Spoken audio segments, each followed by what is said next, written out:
Good morning. My name is Scott Redler, Chief Strategic Officer at T3Live.com. And I'm Brittany Umar, and together we bring you Morning Call. So we are seeing strong red arrows around the world, with Europe down more than 0.5% and Asia notably weaker. So signs here, Scott, that growth could be slowing.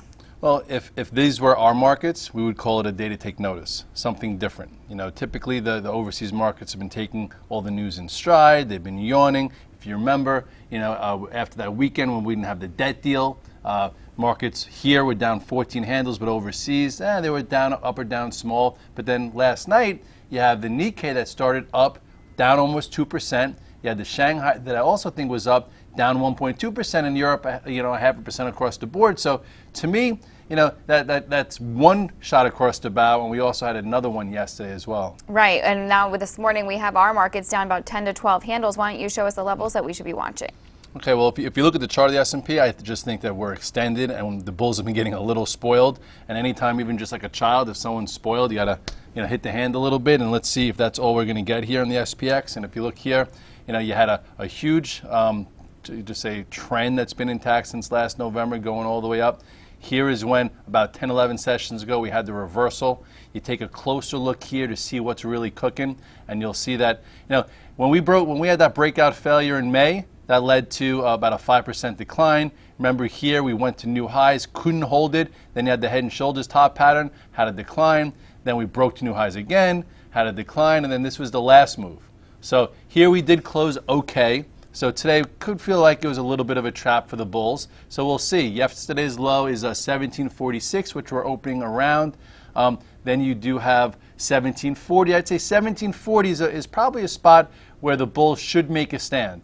If we can't hold 1740 today, that'll be a pretty ugly candle, and then I think there will be a little bit more fear gathered. But ultimately, look where the 8-day is, look where the 21-day is. Strong markets typically follow both of these, and we are that far extended. That's why it makes for a pretty complicated scenario right here, because we could pull back to the 8-day and still feel fine, but if you bought things wrong, that could hurt you a little bit. Right, and it'll be interesting to watch tech today after a volatile day in the sector yesterday, especially when it comes to Netflix opening strong and then getting hit hard on news that Carl Icahn would be selling part of his stake. So what do we do with Netflix at this point? Well, this was the other shot across the bow, and I think we were included in CNBC's blog post talking about it because yesterday between like 10 and 10:30, when Netflix opened up 40 points and all of a sudden was only up 20, then up 10, you started to see fear out there and other names starting to get sold. So with that being said, you have a stock like Netflix, which has been one of the premier momentum names, get cracked. Why not sell or lock in some other names with some high-level stops? But anyway, you look at Netflix here, you look at the size of this ugly bar. By the way, Carl's allowed to sell his stock, by the way. He made a lot of noise that he was accumulating in here below 100, so he's allowed to say that he sold half up here. Aren't we supposed to buy low, sell high? But anyway, look at the size of this wide range bar. This is damaging. This is going to be, probably here to stay for a while. So, what do you do if you're not involved? Okay, you look at his opportunity. What I would look at today is yesterday's low, 321. I think it's opening a little bit below it. You have the 21-day, which is 319. I would have loved to have seen a quick, another 20 points down to the 50-day, and then see if we see some type of reversal, because he did already sell half his stake. Doesn't mean he's selling the other half today. He's a little bit smarter than that. But anyway, so if you were short, yesterday, congratulations. If you got out of the way long, congratulations. If you're coming in flat, let's see if there's any kind of opportunities. What we do know is 321.50, the 21 and the 50. So whatever you do, do a level versus a level, because if you try and have an idea, you could be blown out of the water just like here. Right. Well, while there was clearly some selling, some things were able to regroup in tech. We have Google looking good. Yep, and this came out with earnings, and it got a little wishy-washy yesterday too, but it did hold higher. If you look at the chart of Google, you would have seen that it didn't really care about what happened with Netflix yesterday. Let's hope it doesn't care again today. You have 995. I'd love to see that hold. I'm actually long a little bit of this overnight, so we'll see what happens here. It's a candidate to definitely go green. If the market holds in there, this has been showing leadership, and then if it does go green today, there might even be an opportunity for this thing to break above 1,019 and give you additional gains. So we'll see. This is your area. If you're not committed, use 995 as a stop. If it goes below it and comes back above it, try it again. But this should be something on your radar, as this is acting strong. And Apple had its event yesterday that had been much anticipated, and while the product it revealed wasn't earth-shattering, it was well received. Was the fact that they couldn't sell the event constructive for the stock? It's something different because every time that they've had an event, they usually close in the dead lows. And after a big move like we've already seen in Apple, they weren't able to do it. So that means there's still some bids underneath. So with that said, with the futures down and it down today, that's a good strategy. If you don't have any Apple long, see if you see divergence, see if it can go negative to positive, and if there's any strength there. Overall, you look at the chart here, you'll see that this was that lower level. The last earnings report that came out gave you a nice move. It retested the moving averages. Last week we talked about this 493 area, which became very viable. I think I went with a call spread, and then I was long into yesterday but sold. So we'll see what happens here. I think if this could stay above 510, it looks really good to me. If it actually holds higher, like maybe you go to the 5-minute chart and you see, ooh, a little bit of a mess here. You can't really see it there. But, if it were to stay above even here or 5-4, this area, that would show a lot of strength. And I think that would get some conviction in the name for it to stay because earnings are next Monday. And I do think now at least we have a pivot here. So, with that being said, if you're looking to do an option play into earnings, maybe we'll talk about buying a 530 to 550 call spread. But we have some time for that. Let's see if there's opportunity there today. All right. And meanwhile, on the other hand, Facebook has been weaker. It is opening lower this morning. What's going on there? Yeah, it's so extended. When everyone starts getting crowded on one side, you always have to look a little bit to the other side. And I'm still a Facebook bull, even though I'm coming in short today. But we can make money both ways in this market as traders. You look at the size of the move that this has had since earnings. Okay, this was your gap up on earnings. This was buy area number 1, buy area number 2, buy area number 3, and this was your last one. So up here, it did show relative weakness when the market bounced back or technology bounced back yesterday. It did not bounce back, so that gave me some signs to be short overnight. So here is your last breakout. So 51.24, I believe that's where it is right now. I will be covering my shorts into this, and then if we get to the 21-day, I'll see if there's an opportunity to get long it, or maybe even if it doesn't get down there, if it shows relative strength. But I'm not looking for a huge decline in Facebook. I was just looking for a cute trade, so I will be taking that off near the open. All right, well, coming up, we're going to go in the trenches with the home builders and utilities, two groups we're seeing money rotate into. But for this quick commercial break, we'll be right back.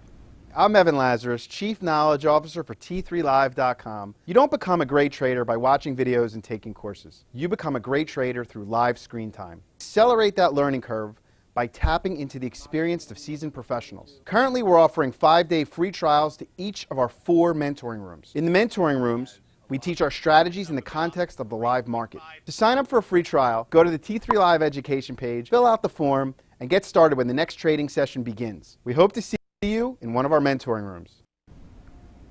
With many people now thinking that rates will stay lower until at least the first quarter of 2014, we're seeing money rotate into two groups, home builders and utilities. Let's take a look at these, Scott. Yes, well, the home builders and utilities were the strongest sectors in the beginning of the year because the whole thesis was they weren't sure if rates would be rising, and then once rates started rising, they're like, okay, we don't need to have such sectors that have yield. So with that being said, now that rates seem like they're coming down again after the TVTs broke that upper area, maybe money's going to rotate back here. So who knows? We'll see. If that's the case, there could be some alpha there for the fourth quarter, so your attention could go here. If you look at the chart of the XHB, you will see it did have a really nice move to start the year, and then it peaked out, and ever since then, it's been going sideways. And kind of rightly so. Look at the move it's had for the past 2 years from the low. So all of a sudden, this doesn't look so dramatic here. But anyway, yesterday it did show relative strength, and it broke above this minor area. I am long some of these. I would say right now the low here is about 30. If this doesn't hold 30, okay, I will probably stop myself out and I will say to myself, I can't believe this did it to me again. But anyway, maybe some money rotates here, so I would look here at the home builders. With rates going lower, it should be, helpful for housing. And what about utilities? We also saw some of these names perk up yesterday as well. Yes, and this also was one of those groups that was strong out of the gates in the first quarter or so, and then it showed that topping pattern, and you had to rotate away. So with that being said, let's just take a look back here. Look at the size of the move to start the year. What a move in utilities, okay? And then you had this head and shoulders top pattern, and ever since then, it's been consolidating, not doing much. And then yesterday, it broke above this downtrend. So with the market being down today, maybe people looking for safety, this could be a spot to look to see it goes from red to green. So with that being said, 38.30 would be your spot. If it gets below here and you bought it yesterday and you're not committed to the utilities, get out of the way. That would be a breakout failure. We know what breakout failures lead to. It leads to distribution. So let's make sure that the utilities and the home builders don't get hit too hard and invalidate what we saw yesterday with some of the price action. Right. All right, well, let's do some quick hits here. Let's talk Caterpillar, down this morning on a disappointing quarterly report. The company came up short on earnings and revenue. What can we do here with Caterpillar today? You know what? I took options into earnings, and this is one of my golden rules, is I do not typically trade stocks into earnings because you never know what could happen. So when you go with options, what's risk? Premium paid. There you go. And this is a very good example of it because this has been a laggard stock in a laggard sector, but looked tight and was worthy of a play. I kind of got lucky because I bought the options, I think, on Monday, okay, and they gave you a breakout move on Tuesday. So we talked about on the site how I got rid of more than half of them so I could at least be playing with the house's money into the options because I was just trying to have a play here. You look at the stock on Caterpillar, you'll see, this was the line that it broke above, and it did it yesterday, thank goodness. So if you bought the options around 1 yesterday, you almost had a double, and it was worthy taking some off and then holding some because if it was good, it would have seen 90 to 92, and then you could have had a triple almost on your options. So anyway, chances are it's going to be opening lower, and those options will be a zero, but at least your risk is premium paid. This stock has been in a weak group, weak sector. Here's your double top. Consolidating was worthy of a play as it had some big support, but at this point, the numbers there are still disappointing. All right, let's talk Michael Kors, especially because I'm wearing a Michael Kors dress actually today. Oh, yeah? Showed some relative strength yesterday and actually closed on a new high. So what do you think heading into today? Well, then if anyone could bring me luck, it's you, because I am long Michael Kors, and I'm hoping that some buyers support yesterday's breakout. You look at the move that it's had, it's been a tremendous move, so Brittany definitely has good taste along with everyone else. And then here was yesterday's breakout move. Okay, so with that being said, it broke out, closed on high, so it would be nice to see if it opens down a little bit with the fear in the futures for it to go from red to green and through yesterday's high of 78.83. Let's hope some purple power comes and helps me. All right, how about Tesla? Briefly broke below its 50-day yesterday, but then picked up some buyers. What's our new point of reference here to trade around? I'd say yesterday's low. It tried to hold the 50-day, and the speed in Tesla has changed. And again, after a move like we've seen from 30 to 195, you would expect some type of consolidation period. And we were looking to see when would that happen, and it's underway. So the actual scenario is what happens here. Does it continue to hold this channel, or do we see more downside? And if you look at the chart here, Tesla, you will see it hugged this 21-day in this trend line for a long period of time. Okay, then this is when this one ascending channel broke to the downside. Then you had this 3-4 day inside range while the market was stronger, so it lagged a little bit, giving you clues to be careful. Then yesterday it did trade below 171, but it held in there. So today, it's low, or it's probably off a little bit. You maybe trade versus this spot, which is 166.11, but if it breaks 166.11, it could easily see this point of reference, or it might finally be working its way down to this moving average, which is about the 100-day, which again, to here from there is not the biggest deal, only if you got caught chasing it. So for me, I'll see if it can go positive today in a sea of red, and if it can't, I'll probably get out of the way and then see what happens a little bit later. Well, from one Elon Musk stock to another, how about Solar City? What are the levels to know here? See, this one was interesting because, I went out short. I took it home short the night before, and I was a little worried. I'm taking Solar City short, but it gave you that wide range outside day to get short. It did open up yesterday, and it traded through the prior day's low, but you had to take the trade. So whenever you look at a really strong stock and you're looking for a Q trade, you take that trade, you take your money, because if you try and be too cute too long, it makes you ugly. And if you stayed long, you wind up losing money because it wound up reversing in the afternoon at that pivot and closed pretty well. So if you look at the chart of Solar City, you will see, take out some of these lines because this was supports we were talking about yesterday. Oh, look how it held this one. Here was your reversal. Okay, it opened up, traded through 57, went as low as 53.50, which in this area I covered. I didn't flip and get long, and then now here's your strong close. So with that said, it might be off a little bit today. So this is a candidate to go green. Overall, this stock still remains strong. It did tag the 8-day, and now it could use a little bit of a new base up here. So with the weakness this morning, see maybe if you could buy it to go green. All right, and AMAT, we've been talking about that tight upper level base here. Where might we get that breakout? This stock, if you're only trading this stock, you probably have no hair left. And thank goodness you can see I'm not only trading that stock. But I do own it, and there was some weakness in Broadcom, some weakness in some other semis. So we'll see what happens with AMAT here. You look at the chart still looks good, still above the 8-day, very, very choppy. I guess people are uncommitted here. If it were to go green today and trade above this 1818, maybe it continues. But I'm going to be pretty uncommitted to this. If it opens down, doesn't go green, my stop's going to be about 1770. All right, so tell us, what will you be focusing on as you begin the trading session today? Well, I come in with like 5-6 longs and 2 shorts, so I'm going to see what can go green, what could be salvaged, what maybe will have continued relative strength, or do we open lower and find no bids and have a gap and go to the downside? So I don't want to get too caught.